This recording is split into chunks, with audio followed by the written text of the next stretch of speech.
you got to stop saying it's hard. Unless it is from a point of being excited about the very thing, about the prospect, about you only do things because they're hard. That's exactly what you want. A major concept of Taoism is the idea of duality. I think about this a lot. I think a lot of Westerners don't think about it enough. But according to the Tao, everything has opposing sides from one another. Whether it is biological, boy-girl, physical, hot-cold, moral, good-bad, the universe is full of opposites. When these opposites are combined, existence is the result. So really, opposites define each other. You can't have one without the other. They belong on the same coin. They're two sides. Think about a coin real quick. It's not a coin unless it has two sides. It needs a second side. Otherwise, it's just like a flat piece of metal. Everything is defined by the other thing it's not. That's what defines everything. The reason that matters, and the reason you need to stop saying it's hard, is because 99% of the time when I hear people say that, and I'm sure when most people say it, they say it from a perspective of, well, I want to avoid that, or that's not ideal, or it's not worth the effort, or it's unfavorable, or whatever it is. It's basically a negative pejorative when they say it's hard. But here's the thing. Everything in your life that you deem as valuable has come from something that is hard, was hard to attain, or is scarce. Somebody else had to produce it and put a lot of hardness into it. You had to acquire money to pay for it, etc. Everything that you value is defined by its scarcity. And we know this. When we're given everything in the world, or if we're just given all the money in the world, and we wake up tomorrow thinking, what do we do with ourselves? We have an existential crisis. If you eat all the food, there's a point where the food is poison and you don't enjoy it.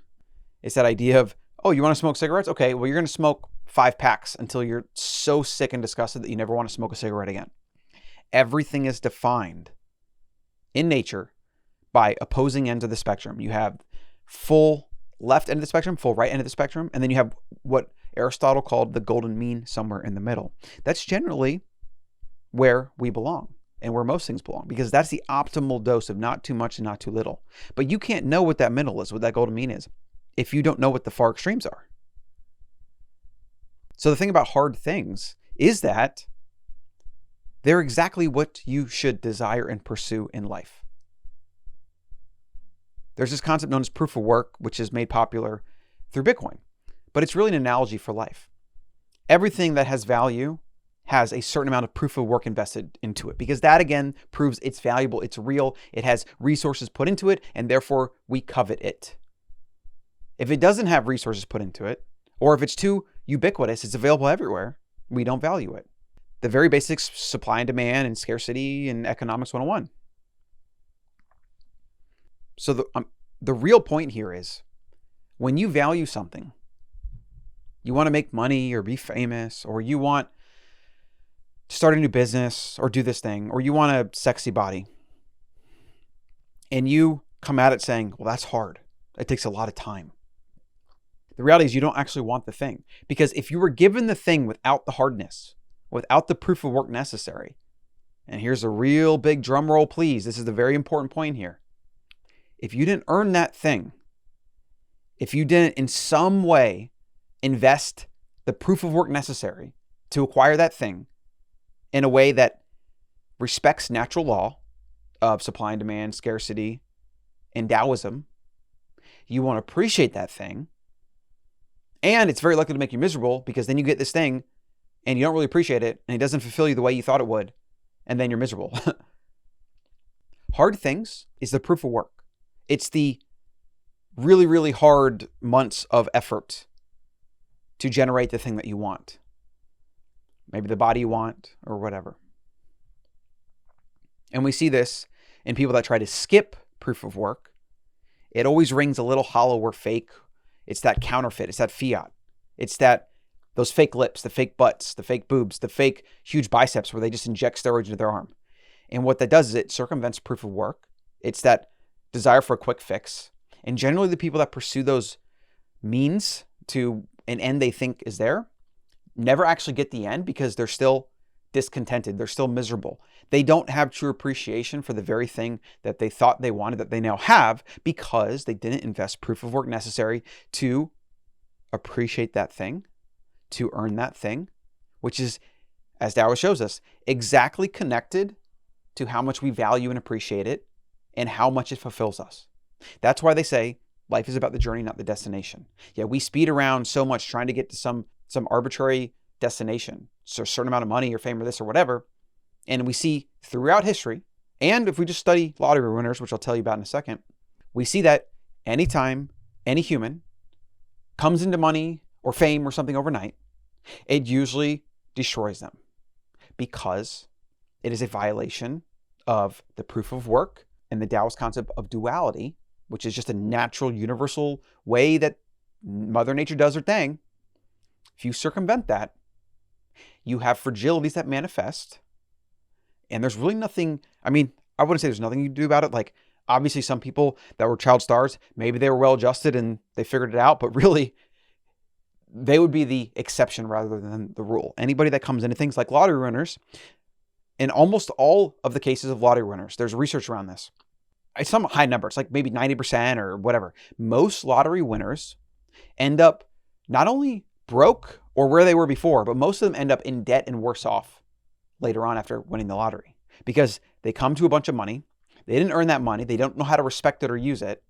And then they spend it, and that leads to more spending, and they don't plan ahead. And then before you know it, they've taken out a bunch of loans, and they're this, that, and they have all these expensive things and all these tax liabilities, blah, blah. And then they're in debt, and they're worse off, and they're miserable. They would have been better off had they just not won the lottery. I see this all the time in budding entrepreneurs and people that want to build things. They talk about a business plan or this or that, and they talk about that's hard. And it's fine to understand the hard things and to even have criticisms of ideas and pursuits. You need to do your analysis, absolutely. But that's not generally where this kind of thought process comes from. It usually comes from a place of them wanting an end goal. They want the freedom of a business and they want the money and all the cool things, but they're focused on like how hard it's going to be to get there. When what they don't understand is how hard it is going to be to get there is exactly what you want. Because if you were going to come into money or success or fame or whatever, the easy way, it will destroy you. This is a violation of natural law. You have to earn things to appreciate them. It's very simple. You have to earn things to appreciate them. That's kind of the thesis here. You have to earn things to appreciate them. Make sure you get all the updates over at thebetterhuman.co to get the Better Human newsletter, which will include links to the podcast, but also an every other day email full of value to help you opt out of the system, to think for yourself, to become a little bit more resilient and better. That's thebetterhuman.co. And today's show is sponsored by Organifi. Let's thank them. They have organic superfoods that come in a simple, easy to add to water sachet, which for me, that's a big thing. And I really love the Gut Restore and the coconut water powder, which I use as an electrolyte drink that I put into my morning water bottle that I have right here. You can probably hear it. Okay?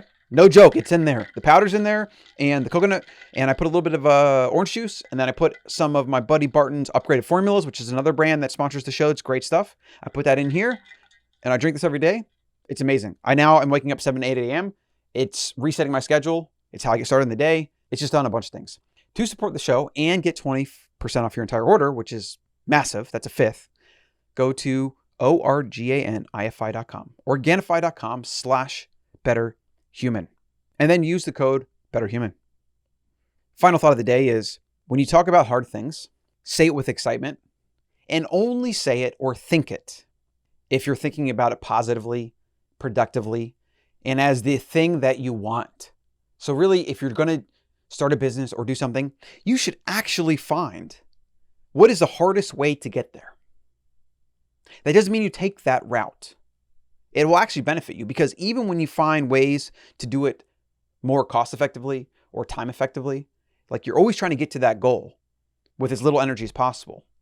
But the reality is, in the world today with 8 billion humans, that's just not really the path to success. The path to success is taking the hard route that nobody else is willing to do or few are willing to do.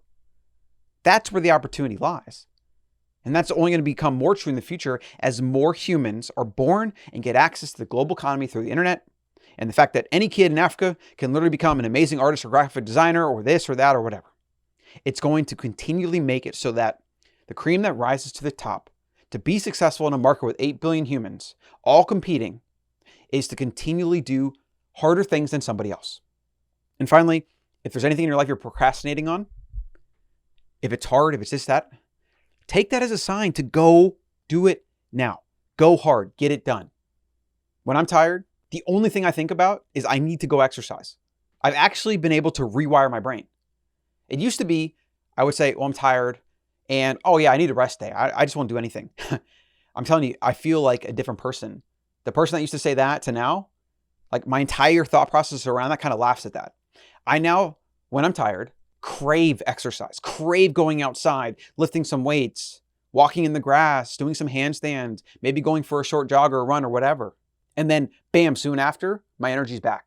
It kind of, again, applies to today's topic. It's just a good thing you should do anyways, but it kind of applies to today's topic because the thing that I don't want to do, I don't want to exercise because I'm tired. I don't have energy.